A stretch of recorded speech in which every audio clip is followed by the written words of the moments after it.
வணக்கம் விக்கி TN43. போன வீடியோட கண்டினியூட்டி தான் இது. தேவாலா தார் ஃபேக்ட்ரி. போன வீடியோக்கே ஏகப்பட்ட கண்டனங்களை எதிர்ப்புகள் இருந்துச்சு. கமெண்ட்ஸில் போய் பாருங்கள். கடந்த 20 வருஷமாக மக்களுக்கான போராட்டம்னு தேவாலாவில் நடக்கிறது மக்களுக்கான போராட்டம் இல்லை. இது அரசியல்வாதிகளுக்கும் தனிநபரான ராயனுக்குமான போராட்டம் தான் சொல்லணும். ஏன்னா மக்களுக்கான போராட்டமாக இருந்தால் இவங்க மாக்காமோலாவில் இருக்கிற அந்த ஃபேக்ட்ரிக்கும் சேர்த்து போராட்டம் பண்ணியிருக்கணும். ஆனால் அந்த பக்கம் திரும்பி கூட பார்க்கல.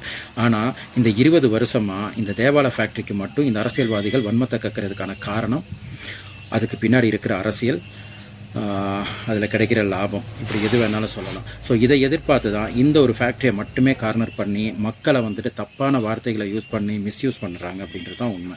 கடந்த 20 வருஷத்தில் நடக்கிற போராட்டங்களில் பல இடங்களில் இந்த அரசியல்வாதிகளும் போராட்டக்காரர்களும் தவறான ஒரு வார்த்தையை முன் வச்சு தான் அந்த போராட்டத்தை பண்ணுறாங்க. அது என்ன அப்படின்னு பார்த்தீங்கன்னா, அனுமதியின்றி சட்டவிரோதமாக இயங்கும் தார்கலவை ஆலை அப்படின்றத சொல்கிறாங்க. நீங்கள் ஒரே ஒரு விஷயத்தை மட்டும் யோசனை பண்ணி பாருங்கள்.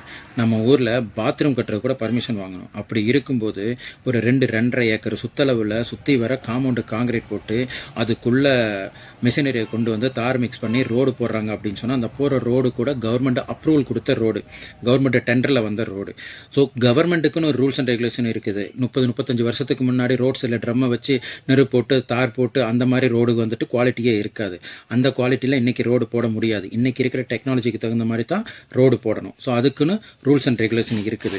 இவ்வளோ டெம்பரேச்சரில் ஹீட் பண்ணி தான் தார் போடணும், இவ்வளோ திக்னஸில் போடணும், இந்த மெட்டீரியல்ஸை யூஸ் பண்ணணும், இது எங்கேருந்து மிக்ஸ் ஆகி வருது, எந்த ஃபேக்ட்ரியிலேருந்து மிக்ஸ் ஆகி வருது, கண்டிப்பாக மெஷினரி மிக்சிங் வேணும் அப்படின்றது ரூல்ஸு. அப்படின்றப்போ இந்த ஃபேக்ட்ரி அனுமதி இல்லாமல் இருந்துச்சுன்னு சொன்னால் இந்த மாதிரி ரோடு தன்மையான, அதாவது தரமான ரோடு, இப்போ உள்ள டெக்னாலஜியை யூஸ் பண்ணி லெவலான ரோடு போட முடியுமா?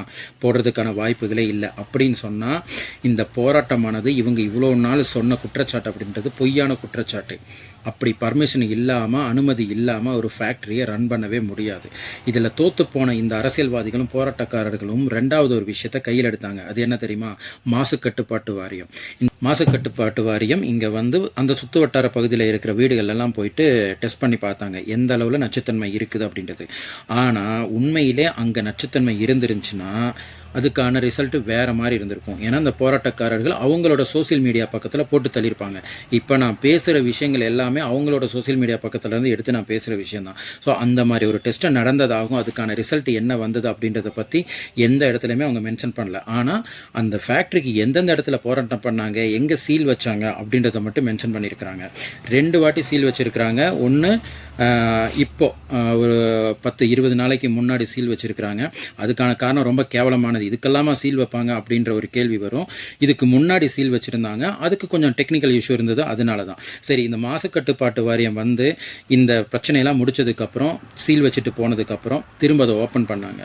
இந்த ஃபேக்ட்ரியை ரீஓப்பன் பண்ணுறதுக்கு பின்னாடி இருந்த காரணம் இருக்குது பாருங்கள், அது வேறு மாதிரி இருக்கும். என்னென்னு பார்க்குறீங்களா? யாரெல்லாம் இந்த போராட்டம் பண்ணி இந்த ஃபேக்ட்ரியை க்ளோஸ் பண்ணியே ஆகணும், சீல் வச்சே ஆகணும்னு சொன்னாங்களோ அவங்களுக்குள்ளேயே அடிச்சுக்கிட்டு 2ஆக பிரிஞ்சு, ஒரு கூட்டம் அதை திறக்கவே கூடாது, ஓப்பன் பண்ணக்கூடாதுன்னு சொல்லிட்டு போராட்டம் பண்ணுறாங்க. ஒரு கூட்டம் ஃபேக்ட்ரிக்கு உள்ளே இருந்துக்கிட்டு நீங்கள் திறந்தே ஆகணும்னு சொல்லிட்டு உள்ளிருப்பு போராட்டம் பண்ணாங்க. இதெல்லாம் ஒரு 6 நிமிஷம் வச்சா, ஒரு 2 நிமிஷம் 3 நிமிஷம் வீடியோவில் சொல்லி புரிய வைக்கிற பிரச்சனை கிடையாது.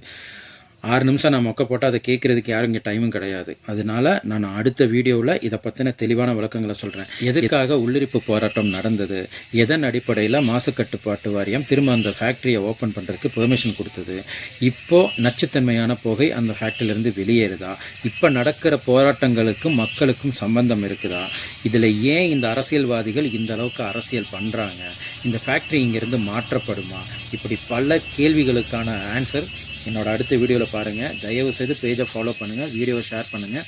உங்களோட கேள்விகள் ஏதாவது இருந்தால், சந்தேகங்கள் இருந்தால் இந்த கமெண்ட்ஸில் கேளுங்க, நான் பதில் சொல்கிறேன். தேங்க்யூ.